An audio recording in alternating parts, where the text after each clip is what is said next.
আসসালামু আলাইকুম ওয়া রাহমাতুল্লাহি ওয়া বারাকাতুহু। বক্তব্য দিবেন পরবেন, আমি ওনাদের মাত্র একজন কর্মী। তবে 14 নম্বর ওয়ার্ডের ছেলে হিসেবে আজকে আপনাদের সাথে দুটো কথা বলতে হয়।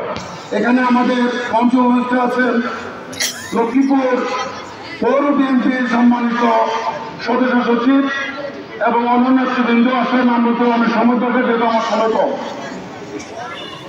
আমি আপনাদের কাছে একটি নিবেদন করছি, সেটা হচ্ছে 14 নম্বর ওয়ার্ডের এই সর্বপ্রথম এত সুন্দর একটি প্রোগ্রাম।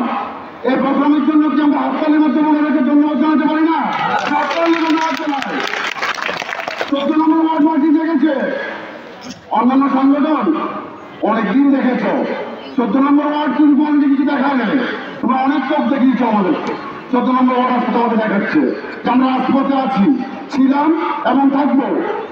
আমি পৌর নেতৃবৃন্দের কাছে একটু অনুরোধ জানাতে যাচ্ছি, বিগত আন্দোলন সংগ্রাম যিনি রাজপথে ছিলেন এবং সবচেয়ে বড় ব্যাপার 14 নম্বর ওয়ার্ডের সকল অঙ্গ সংগঠন সর্বোচ্চভাবে রাজপথে ছিল আন্দোলন সংগ্রাম। তবে কারা ছিল, কারা গিয়েছে আপনারা সবাই জানেন এবং 14 নম্বর ওয়ার্ডবাসীও জানেন।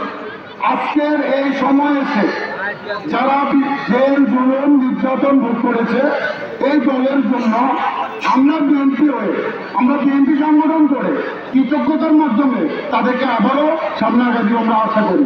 এই আশা ব্যক্ত করে আমি পৌর বিএনপিকে ধন্যবাদ জানাই। আসসালামু আলাইকুম ওয়া রাহমাতুল্লাহি ওয়া বারাকাতুহু।